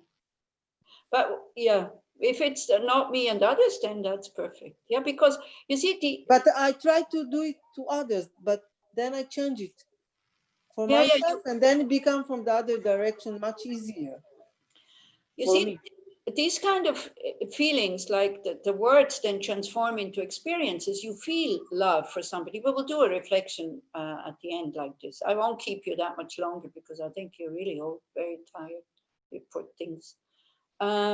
So when you think about a friend, you have a sensation. You feel it. When you go, you picture your friend, and we'll do it so that you feel it. We only do love maybe this evening. And then you think about yourself, and then all of a sudden, it just falls flat. And I think maybe it comes a little bit, I don't know, Jewish, but definitely the Christian side. I don't want to criticize Christianity, or maybe, you know, our culture, especially Switzerland, because we're so modest and we're so humble and all these kind of things. We think we are, we're not, we just pretend. So then we're not showing off. So somehow we're not giving ourselves the permission to be happy. It seems like it's a good thing to suffer. It's also an ego thing, though, because when you're happy, you become totally uninteresting for people. You know, I feel that with now in the Corona times, I don't see people so much. So then from time to time, I call them. So I ask, how are you? Oh, I'm really well. They ask me, how are you? Oh, I'm really well. That's it. Conversation finished. Yeah, then we don't know what to talk about. It's like, okay, bye. You know? So on one hand, it's this aspect, we become much more interesting for others when we have problems. We are like more somebody. And but also on the other hand, it's really when you're constantly depressed and feel low about yourself, or often, then it's really good to say, why do I not give myself the permission to be happy? What's so terrible? Yeah, because it's also an ego play. It's a kind of selfishness, because when you are happy, as Elisheva says, is like your heart is totally open. There's no more ego. Your heart is open. You're one with others. Everything is okay. Even if they do things that are not so nice, you see the action. You can say, oh, this is not good. I will never do that. But then you still like them. You know, yesterday we were talking about slaughterhouses. And we were talking about how, because in America, it's like the coronavirus was like, in the slaughterhouses, it kind of expanded really a lot, apparently. I don't know, somebody said it in the morning practice. And they interviewed these people, and somebody said, you know, slaughterhouse working here is like hell. It's hot, it's humid, and blood all around, and you know, the fear of the animals and all this.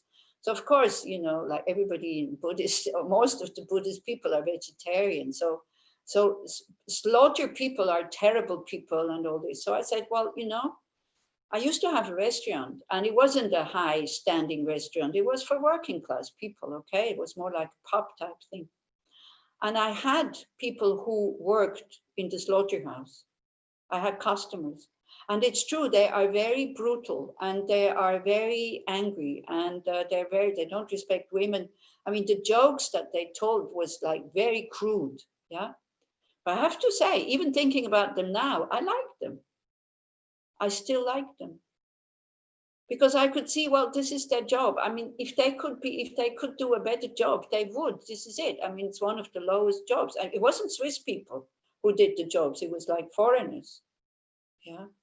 And they work for very little money, and it's really hard. And you have to be so cruel and so closed heart. And then, of course, you bring that into the space. Wait, Bruno, I'm going to read it afterwards, because otherwise I get distracted here. But what I also saw is like, for example, sometimes they would start fights. So when it was full moon, or especially full moon, I always go and sit at their table so they wouldn't start, you know, fight, like physical fights like this. This is the type of restaurant I had, by the way. So don't think, you know, it was something like very upper class. It was not. It was working class. But it's okay. I like these people, and I think I because they were my customers also, and I got closer to them, because you see, the moment you open up, and the moment you're not afraid, or you're not making this barrier by kind of labeling them, oh, they're killing animals, I don't want anything to do with them. Because already then I started to become a vegetarian, so they still are customers. So at the moment you start coming closer to somebody else, because anger separates totally. You don't want to see the whole person. Then, okay, you see what they're doing is not good, but they're doing it because they need to earn some money. So, so that was like my slaughterhouse kind of experience. I feel a feeling feeling better than the people in the slaughterhouse are contaminated by. But I must admit, I feel a feeling saying better than the people in slaughterhouse are contaminatable than me. Yeah, that's very arrogant. Thank you very much. Why? They're human beings like everybody. Nobody wants to get sick. Nobody wants to get the virus. I mean, excuse me. It's like, yeah, and we can all get it. So check that feeling. You know, if you have a feeling like that's exactly what it says here. Yeah. Well, I don't know if you read what Bruno said. I mean, at least he's honest. He's not afraid that you are thinking badly about him. He's honest and to say, well, I have a feeling that I feel that better the people in the slaughterhouse get the coronavirus than me. So that's exactly what it is. If that would be your parents getting the coronavirus, you wouldn't be happy. That's exactly what the verse 11 says. For myself and for my friends, I want no suffering, no disrespect, no harsh words and nothing unpleasant. But for my enemies, it is the opposite. Better them than me. Yeah, that's arrogance. And it's again separation. So there's no, as Leora says, there's no equanimity. Yeah? Nobody should get that coronavirus. Yeah. Okay, anybody else wants to say something for that? So the task is really to create some equanimity, and yeah, by seeing it can become my friend. Even the slaughterhouse person can save your life, you know. Bruno, you don't eat any meat? Yes or no? You need to unmute your microphone or write if you want to write. If you do eat meat, these people are doing. I try to avoid meat. Okay. I only eat chicken, but the only meat Well, it's also you. So you see, these people are doing the job for you so that you can eat your meat. So if everybody says no, thank you, now I'm not going to kill any animals anymore. So you, dear meat eaters, what are you going to do? You will get angry at them. You will get angry at them for not doing their jobs, isn't it? Anyway, you should stop eating meat because there's a lot of suffering of the animals, and it has an effect on planet Earth. I'm sorry to say. So please make an effort. I know I'm very straightforward here now, but it's like, you know, and when you, because me also, I like meat. I still like meat, but and then I feel sometimes like eating meat, but until now, since quite a long time. But I saw how I can change not to buy the meat when I go shopping myself or not to order meat in a restaurant. Is like, I'm not going, oh no, no meat. I am going, oh no, no animal. As long as we see the meat, we will not be able to stop eating meat. The moment you see the animal, you know, and if you're honest about wanting to stop eating meat, watch these movies of these factories. Because from the Buddhist point of view, you might end up ending there, you know, in the next life. None of these animals wanted to go there. Yeah. Thich Nhat Hanh, I think the group of Thich Nhat Hanh, they just launched another appeal, really from Australia, really asking people to stop eating meat, or even, you know, even go vegan. Is like, you can survive unless you have a medical problem, then it's different. Okay. Yeah. I have adopted the phrase, not animals, but my friends. At home we say, I don't want to eat my friends. Yeah, okay. Sometimes I do, but... Yeah, it's okay. But at least, you know, again, whenever you eat it, it's okay. Feel guilty. Then you can feel guilty. That's fine. You know, that might make you stop. Or just say, I wish I could stop eating meat, and not kind of make it, oh, it's okay, it's already dead. Yeah, so that's what I mean. Okay, so shall we do some loving kindness for the chickens that we all eaten? You know, they give their life for you guys. There's a very nice photograph of Mathieu Ricard, where he's holding a goose. Like he's holding a goose, and the goose is putting her her head like against his, like this. It looked like a dog or like a cat. And then at the side is a sign saying, be nice, be kind, or be nice to the animals, or be kind to the animals. Don't eat them. We're eating living beings. Okay? Yeah. And it will help, you know, especially if you're concerned about the environment and the climate and all this.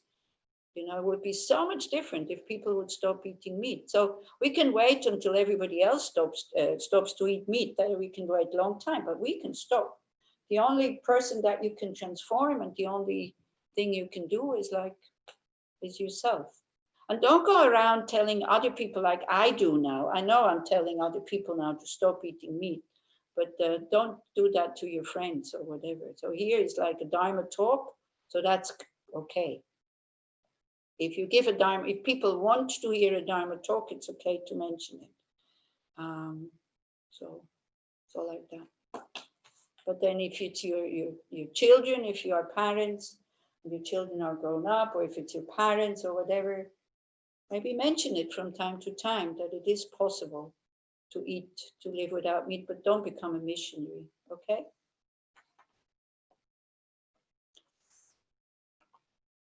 Okay, so we make short reflection.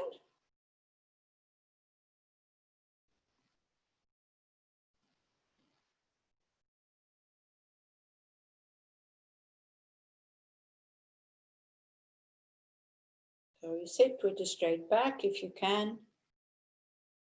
Not like as if you were watching TV, because you're going to watch your mind. And your mind is best watched if your back is straight. You're sitting on a chair, you feel the ground, where the feet are touching the ground. Or you're sitting on the ground, so you feel your bum touching the cushion.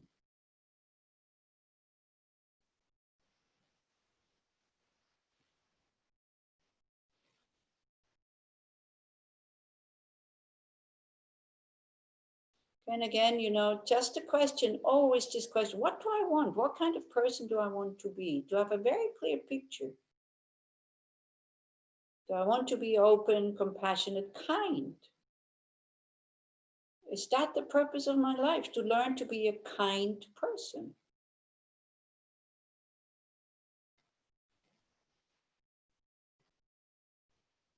To encourage people to kind of be able to develop their own qualities instead of criticizing them all the time? To support them? To console them, to comfort them when they're suffering instead of telling them what they should do? First, make them feel comfortable when they suffer before you come with methods that we don't apply to ourselves anyway, also. Okay, so then you think about a good friend, somebody that you really like. Somebody that, you know, imagine that you will call this person and then you ask, how are you? And the person says, wow, today I'm really well. Imagine that situation and watch your heart, or your parents, or your grandchildren, or somebody that there is like a lot of interest. And experience, enjoy that kind of mind. It's called love, interest, connection.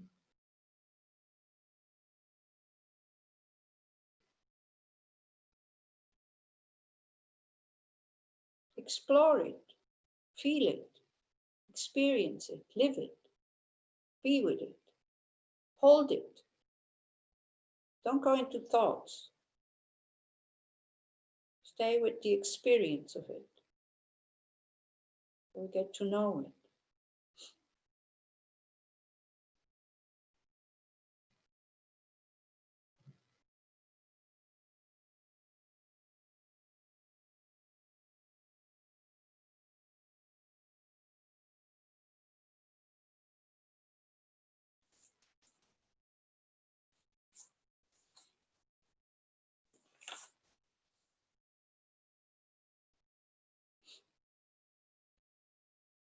And you will see, you know, to send out loving thoughts to this person. May you be well. Wow, it's so alive. It's so vibrant. It's such a good feeling to have that feeling. May you be well. May you be happy. May you find what you're looking for. May you be safe, protected from physical and mental harm.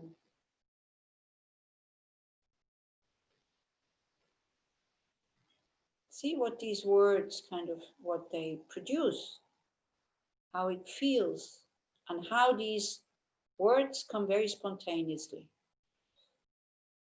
without any effort.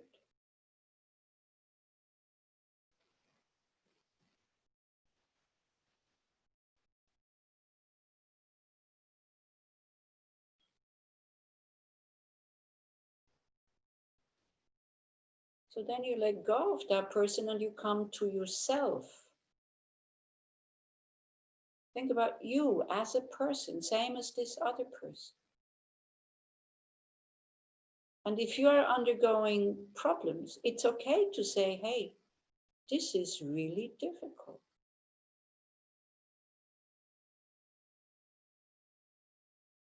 If you have a very good situation, then you just go, wow, I'm really well.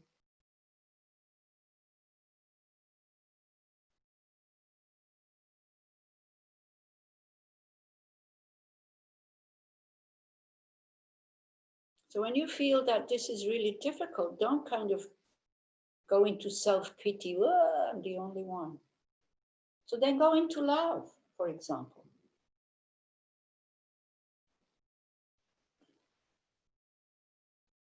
So when you have this feeling, I am really well, then that's fine, just enjoy it.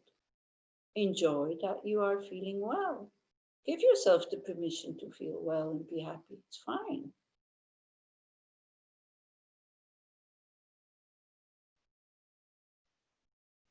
And to wish, you know, may I be protected from physical and mental harm. It's okay to wish that for oneself. With the same intensity that you kind of wish it for your friend.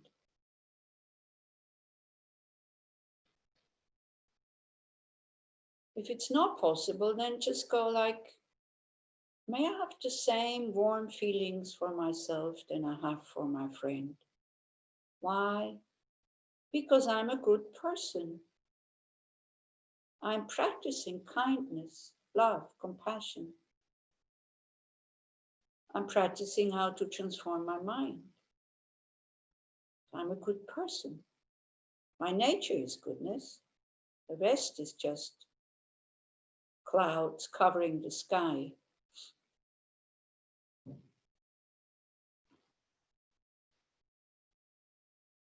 May I be safe.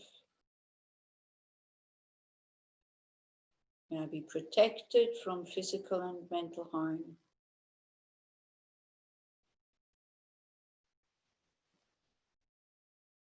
Just keep thinking it. Don't manipulate anything. Stay with the thoughts if nothing moves in your heart and keep repeating them. You don't have to say the whole thing. Just find one that works for you.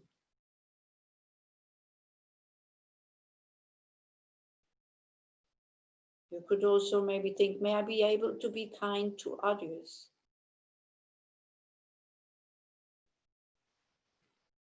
May I be protected from my negative emotions? Like anger, jealousy, fear, depression.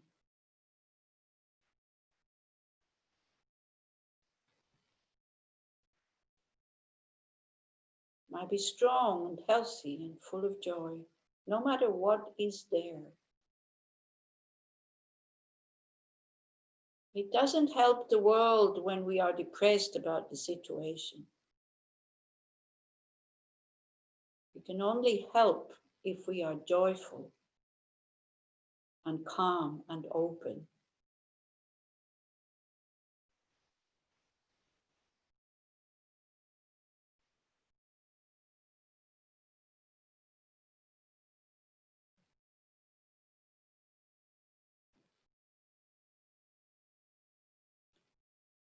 So what you can do, you can go, switch backward and forward, go back to your friend, the one where it comes easy.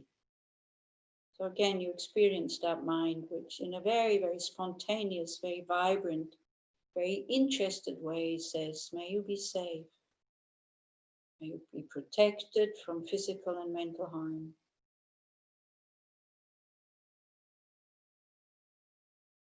May you be strong, healthy, peaceful, free from fear.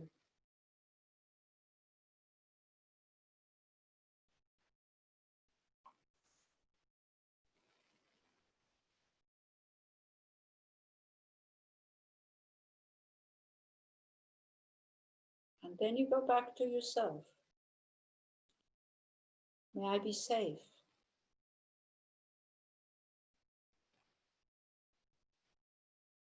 May I be protected from physical and mental harm.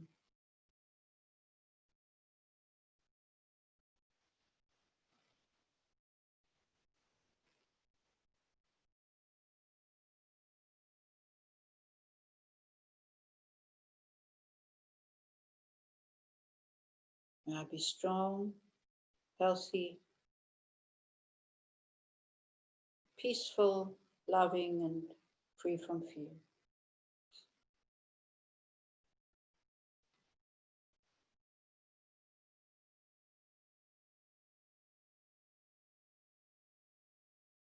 And then we totally open up our heart.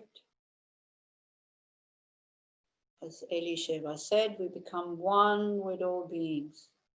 I am just a tiny, tiny particle in this universe. I am important, yes, but everybody else is important also. So we send this wish out into the world. May all beings be safe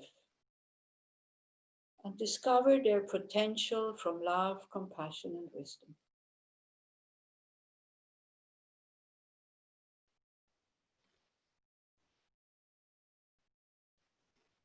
May all beings be able to stop to follow their negative states of mind, create negative action, which creates negative karma.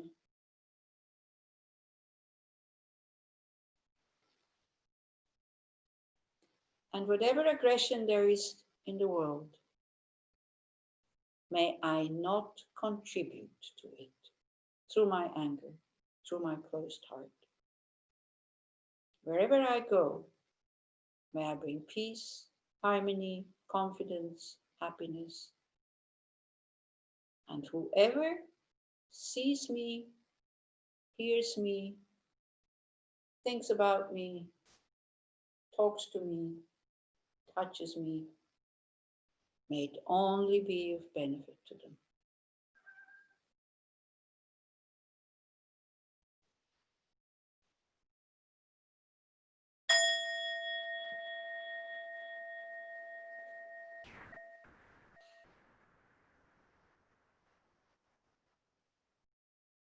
Okay, you poor tired people.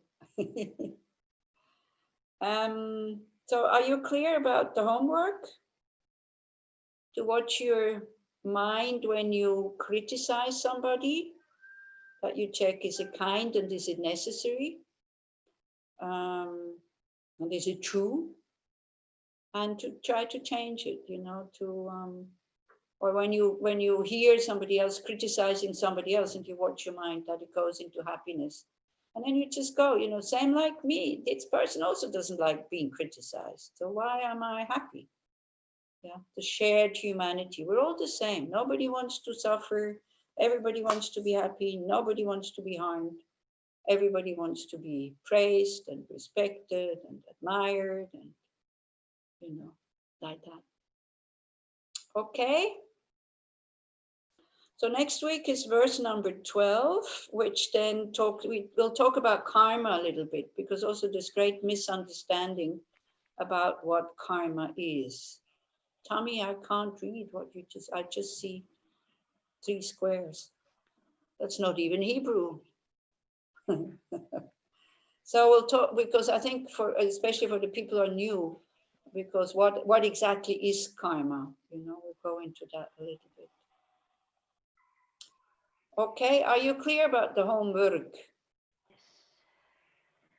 Are you ready to do it or not? Yes. Yeah, so don't forget, the homework is for your sake, is for your happiness. And you see, I mean, if you go out into the street unhappy, kind of because of mirror neurons, you make other people unhappy. If you go out into the street, you can cheer somebody up. If you go out totally relaxed and happy and with this thought, whomever you see, may you be happy, you'll see what happens. It's quite amazing, actually, because of the mirror neurons. Yeah. Okay. Yeah, Leora? Thank you so much, Anila. Oh, bye. Okay. Okay, bye. So have a happy, do you say Chag Sameach or not? Yeah. Does that go for every holiday?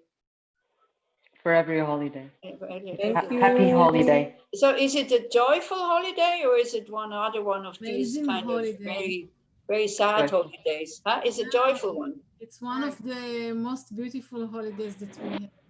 Okay. So what is it all about? About Eating cheese. nature. The fruits. It's so About the harvest. complicated. Saying, oh yeah, that's nice. Saying thank you to Mother Nature. Yeah. So if you eat cheese and milk in that case, please say thank you to the cows. And be aware that you are taking away the milk from the calves. Yeah, so... This is things that it's a little bit modern. The milk. It's about the fields and the fruit from the trees. okay, so you can drink oat milk, so that's fine. Yeah. I mean, here in Switzerland, it's amazing how this, like this vegan meat and milk and cheese, and it's totally exploding. I mean, it's taking more space in the supermarket soon than the normal meat, like the animal meat. So it's good. I mean, here people are starting to get really aware. None of it is good, I have to say, because every time something new comes and I buy this new vegan sausage or whatever, is not good. So I just stick with tofu, that's the best. Or just with chickpeas or, lentils or something like that. Has a lot of protein also. Yeah. Okay. So enjoy the holiday and have a good rest, my dears. Thank you. Okay. Bye. Bye. Bye. Bye. Thank you so much. You're very welcome. Bye. Thank you for the wonderful teaching. Yeah, you're very, very welcome. Bye. Bye-bye. Bye-bye. Good night. Good night and be kind to yourself, okay?